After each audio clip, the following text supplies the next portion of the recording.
Bouts and Bernardo. Welcome to the show, gentlemen. Thank you. Thank you, NY, and thank you for having us. Nice one. Bouts, I want to say it in Ghana. Like, it's been a long time you've been here. How will I say that? Inaboeche.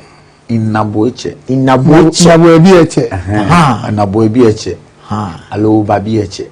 What the Bouts? Inaboeche. Why? Mineo. Be oche mi. Biana okay boxers. Catch me. Oji mi. Oh, fine. Money holders. Rich men. You deal with the rich people. You forget. Jana kind. No, okay. Me and no chairman. You try to rich men and bina. No, come and bina no chairman. Can you check then that means you are also part of the rich people. The rich So, a special good morning to our lovely viewers. We always like the way when we get feedback from viewers and stuff, then it means that we are doing something well. And most of the feedback has been positive. Exactly. When I'm not here, but I need to watch and ensure that we are on track. Exactly. And it's always been good. I saw the Latte brothers. Yeah. It's difficult to get those guys. So when you get those guys to your studio, means that yes, indeed. And I've always said, I have some few boxing shows. I've always said that this is a creme de la creme. This is the biggest platform when it comes to boxing shows in Ghana. And if you've not been here, it means that you have to come and give the few so that they bring you here. Because you must come here. Yeah. Because this is where boxing is, and this is the only station that we have. Exactly. We have two different days dedicated to boxing. It's not done anywhere. I've seen some few stations now trying to, and it's good. It's good, and that means that we started something. It's been 3 years. Exactly. Yes, we started something well. Others have followed suit, and I think that it is good. And let's add boxing to football, and Ghana will be great again. Nice one. That is coming from Derek Bouts, as I call him. In case you just tune in, this is Boxing Arena on Max Television. This is where we dissect and make sure we get into detail of the world of boxing. My name is Nani Tichi Anderson, Derek Bouts and Bernardo. Let me start with you, Bernardo. I just played a video promo, beautiful one. That is Katie Taylor and Amanda Serrano. They fought not just twice. Now they are going to the third time. Katie Taylor, Amanda Serrano. All the two fights, it was Katie Taylor who won. Amanda Serrano still don't want to agree to that. It keeps hunting her that Katie has been just winning her. This is an undisputed women's junior welterweight championship scheduled for 10 rounds in Madison Square in New York. How is it going to play out?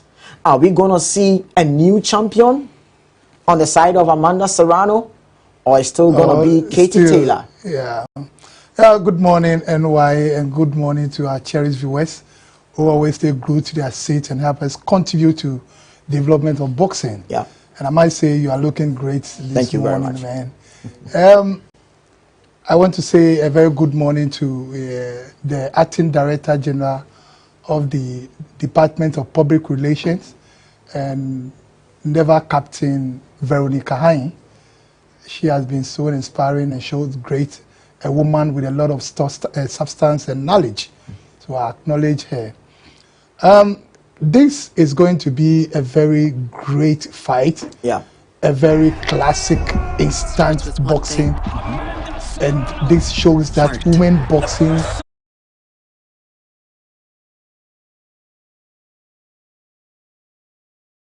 is a fight that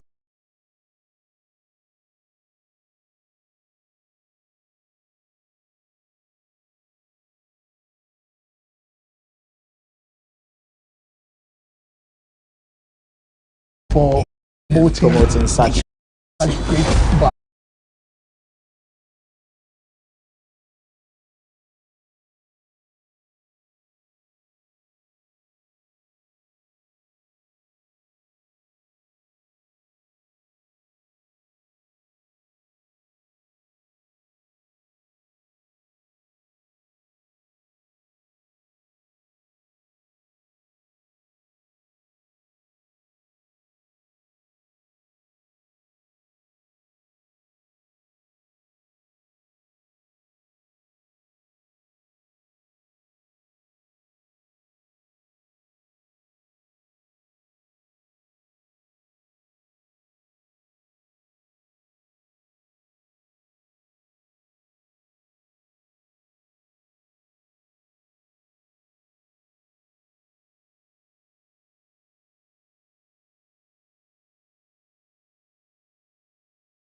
Okay. But because Amanda is a southpaw, okay, so it sometimes becomes difficult for Taylor to get through. Okay. And that is why you could see that most of they had a lot of headbutts. Okay. But then Amanda keep it calm and continue with his great punches, his aggressive nature. Okay. When we saw the first fight, she was very aggressive, coming all the way, using a southpaw as an advantage for her, and she still keep coming. While Taylor used her experience and was able to use the full steps or the footworks to overcome Serrano. So for me, this particular fight, I think this is about time to reward Scenario Amanda for the great work and for the great effort that she has been putting in. You heard her saying that the blood that spill out, all these things tells her that she should continue. With a lot of things. So I believe that this is a time that the young lady is going to retire the old lady. And it's about time that she needs to be rewarded. She needs to take the title. Bernardo, you hold on a bit. We are still on the preview of Katie Taylor and Amanda Serrano. This is going to be the trilogy of this female going at each other. So now let's get their profile before I come to Derrick's. Let's start with Amanda Serrano with her profile first. So that is what we have here. Amanda Serrano, hailing from Puerto Rico, 47 wins, 31 by KOs. She has 3 losses in her name and 1 draw. She's a southpaw, as Bernardo said, 36 years of age, height 5.5 inches, and the reach 65.5 inches. Now let's take a look at Katie Taylor's profile so that we can also see who Amanda Serrano is going to face off with. Now we have Katie Taylor. Katie Taylor, hailing from Ireland, 24 wins, 6 KO, 1 loss in her name, orthodox stance, 39 years, height 5'5", reach 66 inches. Wow. We have a fight. Now let's merge them together and let's see the tail of the tape of these 2 female boxers. Gentlemen, this is the tail of the tape between Katie Taylor and Amanda Serrano. Amanda Serrano from Puerto Rico, southpaw stance, 36 years of age. Katie Taylor from Ireland, orthodox stance, 39 years of age. Katie is older than Amanda Serrano. Derrick, let me come to you. This is what we have on our hands. Trilogy between Amanda Serrano and Katie Taylor. Well, thank you once again. And I think that is the first time we're having female fighters going for the trilogy. Yes, good. This is the first time. That is one record. Yeah. And I was also looking at their ages, 36, 39. Yeah.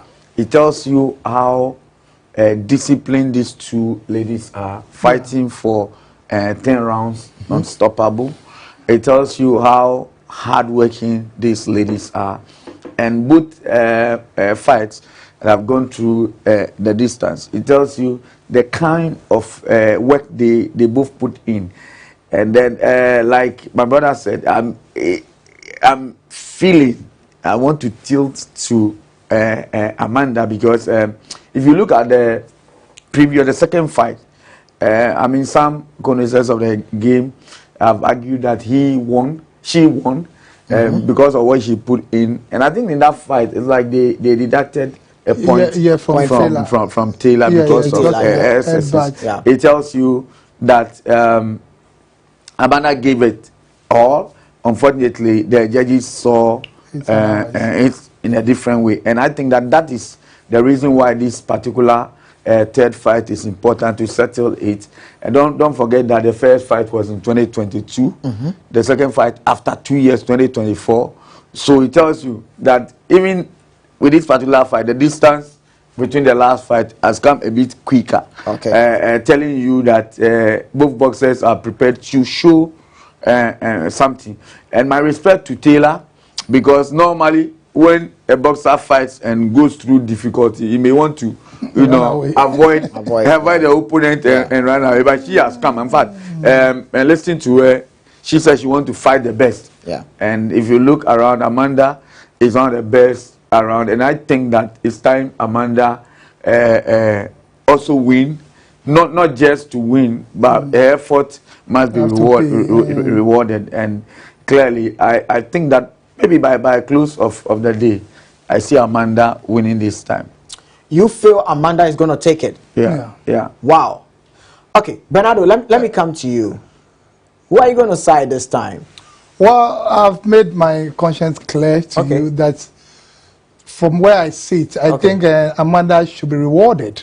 Okay. By giving her the win because of the her relentless effort that she has been putting in. Okay. And the aggressive nature of his fight, believing that she is there and she has gotten there. Okay. So we believe that this time she will still come with the aggressive nature, and because of Taylor's age, it will be a deficiency.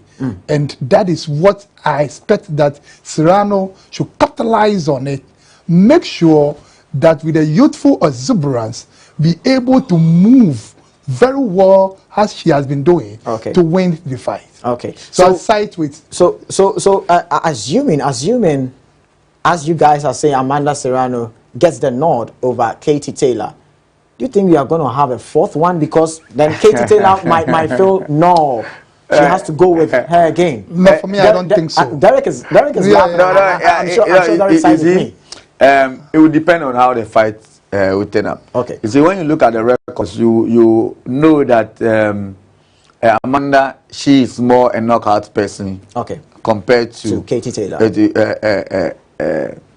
Taylor. Yeah. So if Amanda does the things well and wins by a TKO or by a KO, I suspect that will settle the everything. But then if they go through the distance once again, and there is also, at times you go through the distance, but you know that you have been beaten, you won't make a move to go again.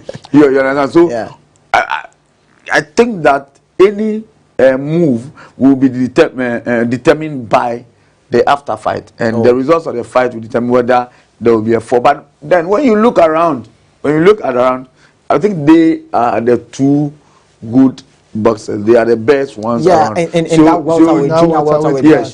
So at that level, I mean, fighting again is possible. Fighting again is possible. But look at the age. That is it. Katie Taylor is 39 years currently. And then 36. Amanda is 36. I believe that is what has influenced this fight coming earlier. Because they can't do again. They can't wait for 2 years again. So yes, the age. So yes. So it comes back to what I said. Okay.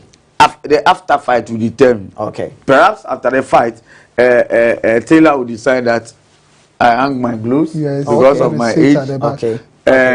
Amanda might have some 2 years, maybe 38, 39 to also. Okay. So at the after fight will determine. But I think Serrano have to show a class. No, exactly. She has to dominate very well so that Katie Taylor will know that yes, I need to retire. Good. Okay. Good. All right. So that is coming from my two able gentlemen. They are saying that Amanda Serrano this time around needs to dominate because it's time for Katie Taylor to retire and hang up her gloves. Well, we don't know how it's going to turn out to be because these two junior welterweight women, Katie Taylor and Amanda Serrano, they are up for grabs. They are going at it for the trilogy.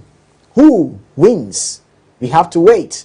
When the bell is rung, then we are going to know who takes all those titles. Is it going to be Katie Taylor for the third time?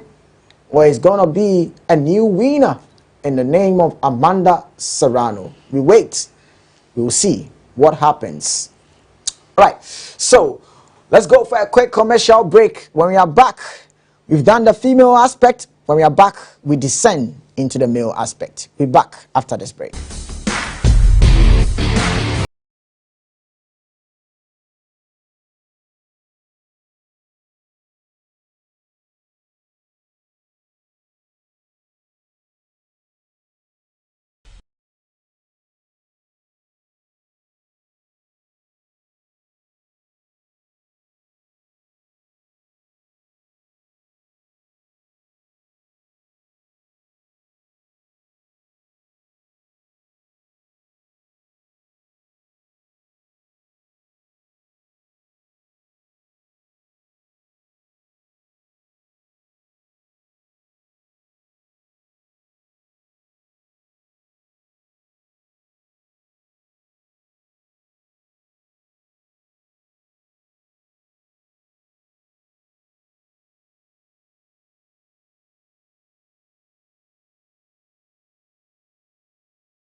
Welcome back from the commercial break. You are watching Boxing Arena on Max Television. We are live in Dakuman Junction in the Techno building. My name is Nane Autichi Anderson. We are getting into the second side of this Boxing Arena show on Max Television, and we are coming to do the male aspect of boxing. Now we have Edgar Berlanga taking on Hamza Shiraz. It's going to be a 12-rounder in the middleweight division.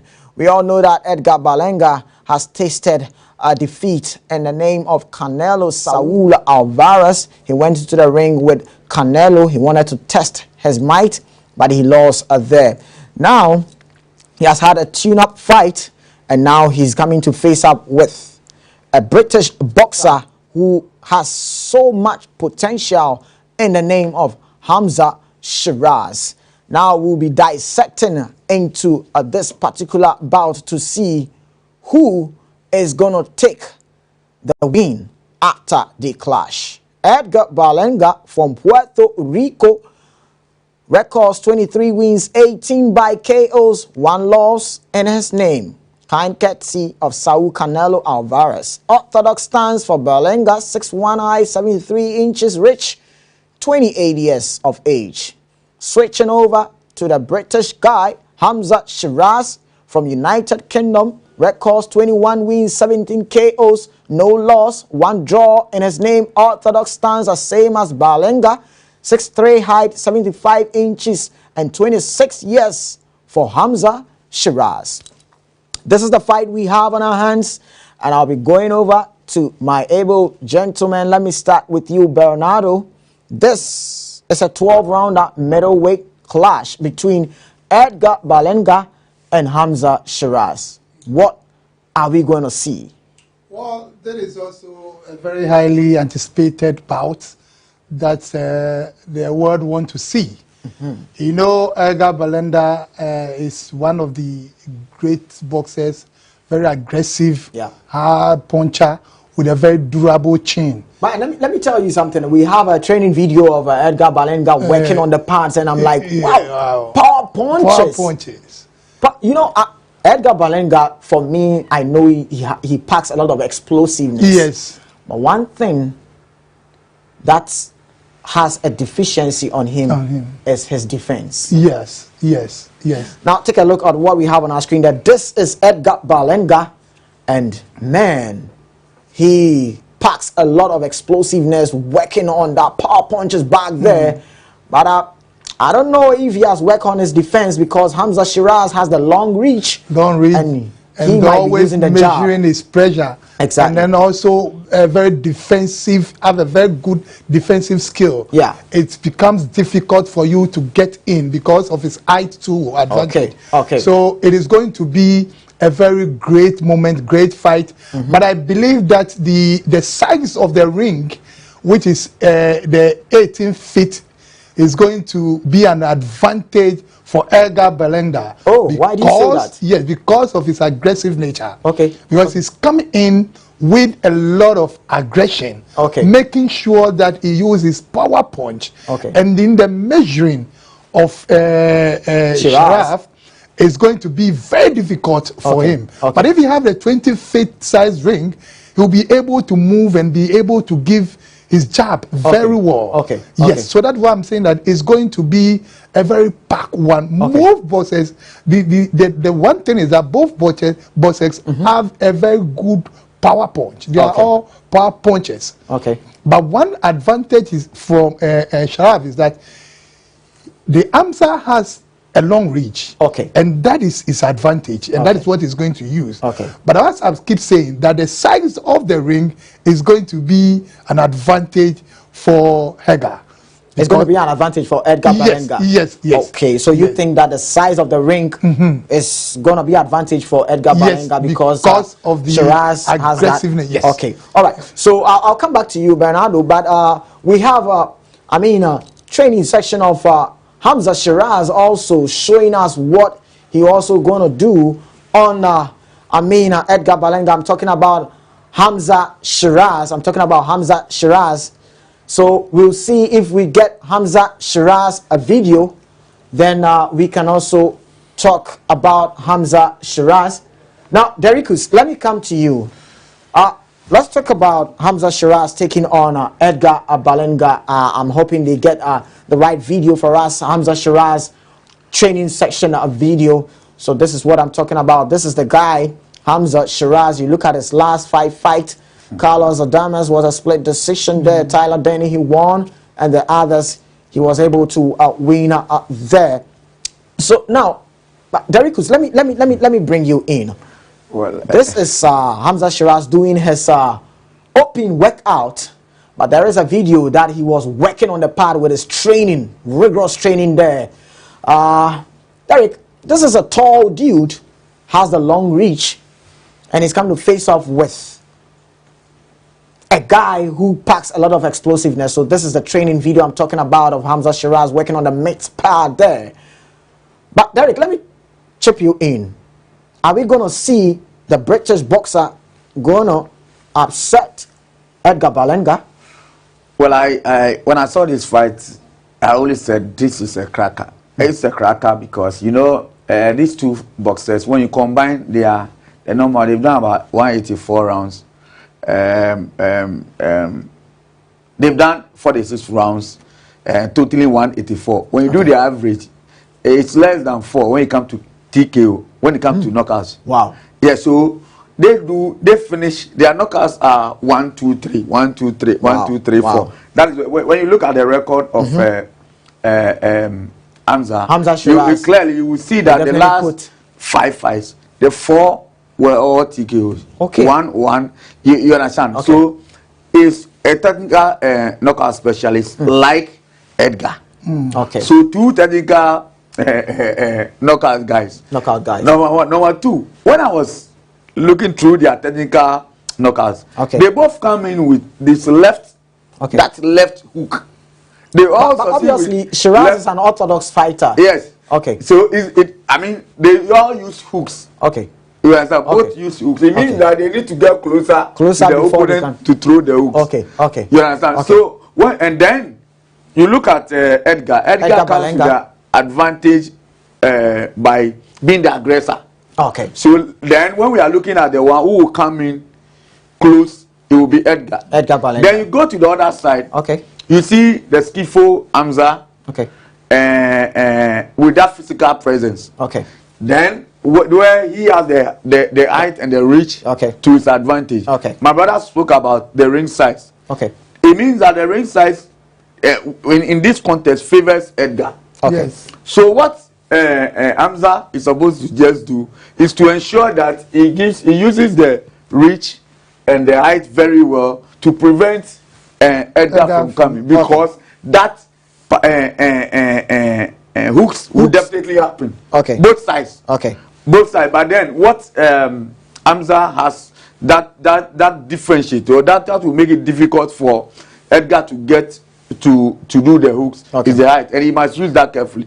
I see a knockout in this fight. Oh, wow. But I don't. It's still a 50-50. I don't know where it will go, because both are boxers who are capable of delivering a knockout. Unfortunately, the defense of Edgar, it's not that. Maybe he has worked out on this time. I mean, I'm speaking based on what I know.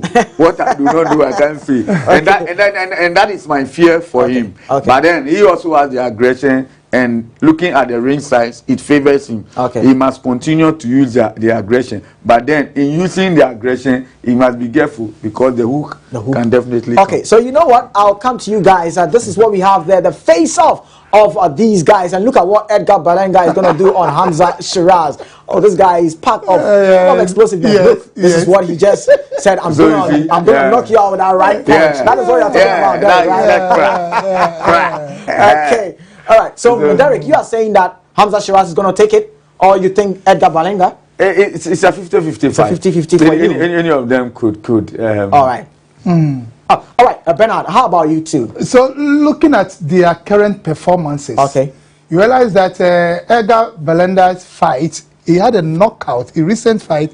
He knocks his opponent, Jonathan Gonzalez, in the first round. While Shiraz was a split decision win. So he tells you that Edgar, and you know, Edgar has fought with the topmost, the man, Canelo. And look at what the punches that Canelo possesses. Yeah. And he has been able to absorb these punches and be able to finish the round.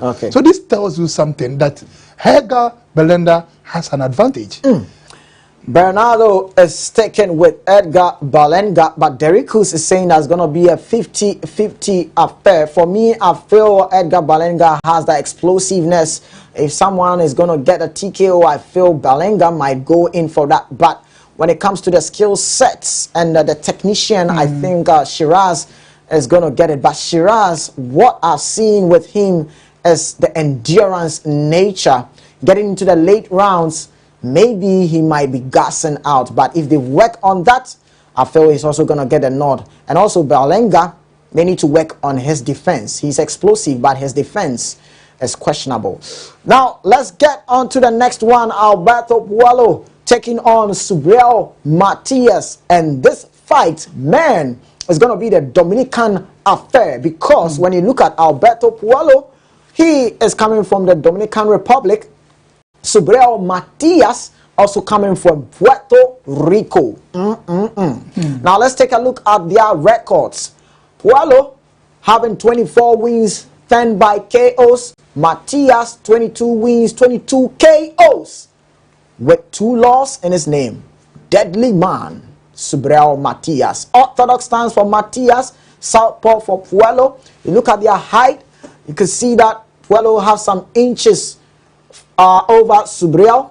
Rich, they have the same reach, but 30 years for Puello, 33 years for Subriel Matias. This is a title fight, and Alberto Puello is looking forward to defend his WBC junior welterweight, whereas Subriel Matias is coming to challenge the Dominican Republic.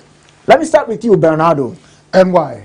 How are we going to see this one? I mean, this is also a very exciting one. A very exciting matchup. I mean, we should be still glued to our seats and watch this particular fight, because you know this is the time. I believe this is the time that Alberto Puello will be tested for his defensive abilities. And you know, Matias comes with a lot of pressure, power punch, moving you here and there, and so I think that this is going to be another great bout that we need to even watch and watch it well.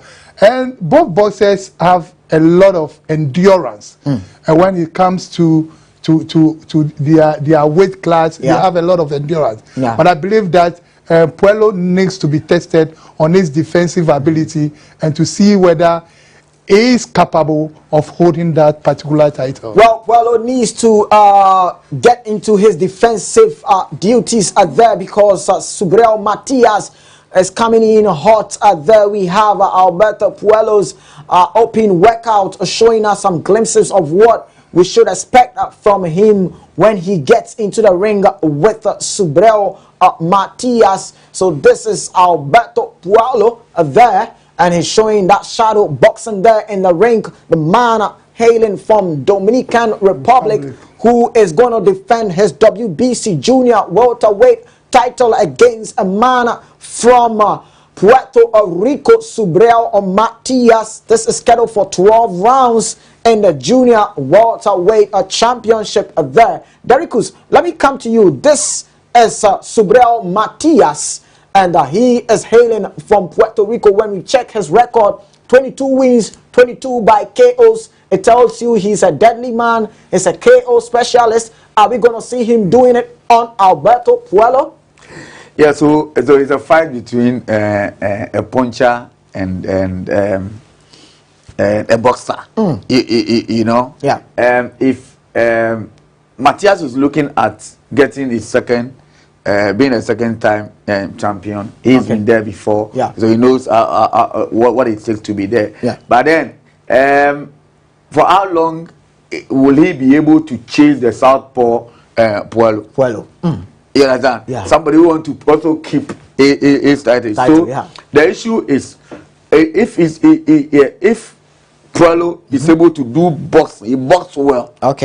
and Matthias is coming with those punches, and he said, you know, when you are boxing, you know, you resist punches. Exactly. You do pa. You move away and all that. Yeah. If he's able to do that, I mean, he is very good when he comes to going to the distance. Yeah. You understand? So he has that as an advantage. Matthias will always come ensure that he will get you at the knockout. So the most important thing that Puello must do is to box and box well. Because seriously, Matthias will come firing from all cylinders, and that is why he should make sure he guide against and prevent. But I still think that Puello is a shade ahead. But but the fight is still an open. It still be a cracker, like my brother said. It's a fight that you cannot lose. I mean, we have to stay and watch because anything could happen. Both boxers are, you know, when you have boxers from Puerto Rico, Dominican Republic, you know that they are durable. They are durable. They are strong. They punch well. If you look at their body, well, if you're watching even on TV, and you look at the physique, the body shape, the body size, you could just read that these are very fit boxers. So it will be another cracker on the bill. And, but who do you think is going to take the title home? Is it going to be Puello or is it going to be Matthias in the orange shirt there? We are on the decision time. Puello have certain attributes that gives him advantage over Matthias, but then he must be careful if he allows himself for Matthias to chase with those heavy punches, he will laugh at the wrong side of his mouth. But I still think that Puello is a bit ahead. Puello is a bit ahead, coming from Derek Cruz. Bernardo, decision time. And Alberto is a complete boxer. And then compared to Matthias' previous opponent, he is one of the complete one. And so Matthias needs to cut the ring very well, and then consistently give his pressure. Otherwise, he is going to lose that fight. So you think Puello is going to take it? Yeah, it's a 50-50 affair. It's 50-50 affair. All right. Bernardo think it's a 50-50 affair. But I put Matthias slightly ahead. You put Matthias slightly ahead. I like that. I like that. So Bernardo is saying 50-50, but shifting slightly to Subrel Matias, the man from Puerto Rico. Derek Cruz is saying that, you know, it's a cagey fight, but he feels Alberto Puello is going to get a little bit edge over Subrel Matias. Now, let's switch over from Subrel and Alberto, and let's go to another title fight where the WBC lightweight title is on the line. I'm talking about the guy from the United States of America, Shakur Stevenson. He will be looking to defend his title against a man from Mexico, William Zepeda. Now, let me tell you what, folks. This fight, man, he can afford to lose it. Because when you look at both boxers, their record, no one has tasted a defeat.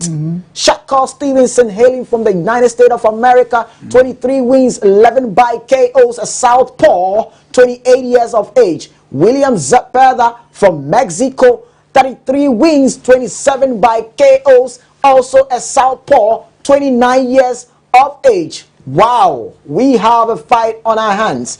When you go to Mexico, everyone is saying that Zepeda, Zepeda, Zepeda. When you go to the United States of America, they are saying that Stevenson, Shakur Stevenson. Who is going to take this title? We have them training. And let me tell you what, Shakur Stevenson is really training, because this fight should have come earlier, but he had an injury on his hand. And you know, this guy means business. Some people are saying that Shakur always brings out a boring fight. He's so defensive, but he's made out that he's going to show the world that when he wants to be explosive, he can be. When we go to William Zepeda too is saying that Shakur Stevenson have not faced any fighter like him. So, we are going to see who means it the most. Is it going to be Shakur Stevenson or is it going to be William Zepeda? Derek Cruz, this time around, let me start with you. William Zepeda, Shakur Stevenson. Well, you know, they are both southpaws. Yeah, they are both southpaws. So you are going to see another different fight. Yeah. Then, unlike the middleweight contest where we have the knockout specialist. Okay. The other fights you have one knockout and then one stylish boxer. Skillful. Yeah, Shakur Stevenson, yes, will come with that stiff counter punches. Yeah. And those jabs. Exactly. You understand? Yeah. And will ensure that yes, he will hit you, but you will not hit him. And then people talk about boring. Boxing is a science. Yeah. So you look at what your opponent brings, you counteract, you counter with what your opponent cannot withstand. Okay. And that is what basically Shakur Stevenson will always give you. Okay. So it's not about whether the fight is beautiful, but he will do what he needs to do to win. I don't want to believe that like his opponent is claiming that he's not fought a boxer. I mean, he fought Santos. Yeah. That is a big bar, but he delivered. Okay. And I expect that. But getting Zapata getting Stevenson visiting the with a KO is highly impossible because Shakur Stevenson will not come for you to hit him and get him on the guy. Okay. So he must be prepared to overwork because he will be made to overwork. He will be made to move with his punches. He will be made to move around the ring. Yeah. But then I feel that it will be a unanimous decision for Shakur Stevenson. Oh, wow. Because he will be moving. You know, Zapata will not get a chance to be hitting him. Oh, really? He will do the jabs and he do the counter. You know, when you throw, you can't give you the counter, You can't and then will move away. All right, you hold on a minute. Let me go to Bernard. Bernard, Derek is saying that, you know, Zapata is not going to get Shakur Stevenson because Shakur Stevenson will hit and move. He will not let you touch him. But we all know that William Zapata is a volume puncher. Maybe he's going to press him more, and maybe we might see something that we've not seen from Shakur Stevenson. Bernardo. You are right there, exactly so. I mean, it is a fight that we all need to witness. And this is going to be a fight that people will now understand or believe. So this fight is going to even make or make Shakur Stevenson. Okay. Because people are saying that his fight normally is boring. And so William Zapata is a very great contender for Shakur Stevenson. Look, Shakur Stevenson has excellent defensive skill, a very good boxing IQ, has the footwork, has everything and be able to counterpunch an opponent. But look, William Zapata, although he has never taken any title, but he's been class in all the weight classes. He's been rewarded in all the weight classes as being the best and the how do you call it? He has been the best in that weight class. Not that weight class, but all the sanction bodies. The WBO. Okay, so you mean the sanctions body, that is the WBO, WBA, IBF, and WBC. Yes. Okay. And they all see him as one of the great boxers in all standard. Okay. As you rightly said, he's a volume puncher, relentless pressure, has the power, the ability to punch, the ability to catch you in the ring, and the ability to work on your body. And that is what will make him the great boxer in that weight class. Because he is coming with aggression and he's working, he will work on the body. And to see Shakur Stevenson being a great boxer, he has to pass through this obstacle. And William Zapata is an obstacle, a great obstacle for Shakur Stevenson. And this is a time we are going to see whether Shakur Stevenson make fight boring or not. Because this is going to be a very different fight altogether. And for me, although Shakur Stevenson, he's the favorite, and we see Zapata as the underdog, I go for Zapata. You go for Zapata? Exactly. Wow. Oh, yes. I tell you here, that's a goal for Zapeda. Is it going to be a knockout, or you're going to see he's going to travel the distance and Zapeda is going to take it? If it is knockout, then it's going to be on Zapeda's side. Okay. And if he's going to even travel on distance, Zapeda is going to win. For me, from where I sit, and from the experience I have in coaching, that's right. I can tell you for a fact that Zapeda is one of the great and wonderful boxer in that weight class. So I believe, and I love that Stevenson accepts that particular fight. And so we want to see a boxing. If we really want a boxing to go high, to move forward, then we want to see such kind of fights. Okay, all right. Thank you very much. Bernardo is taken with William Zapeda. Is saying that William Zapeda is going to cause some upset on Shakur Stevenson. For Derek Coos, he's saying that Shakur Stevenson obviously is going to carry that night there. Now let's do this quick one before we check out on the studios of Max Television. I'm talking about one of our own, John Mbanugu, is in Albania and is going to face up with an Albanian counterpart in the name of Alban Bermata. And Alban Bermata is unbeaten there. And we'll see how John Mbanugu is going to fare up there. You know, guys, because of our time, I know John Mbanugu has trained very, very well. This fight, I learned, is a vacant WBO global title in the light heavyweight division there. And I feel John Mbanugu has done a lot of preparations and training to go out there to see if he can claim that title and bring it back home. So, gentlemen, because of time, we are wishing John Mbanugu farewell there. He should go out there. We are all rallying behind him. He should go out there so that he can carry the national flag high as he goes to mop the floor with an Albanian international there. Thank you very much, Derek. Thank you very much, Bernardo, for passing through the Boxing Arena show. My name is Nane Altechi Anderson. Thank you very much for the production.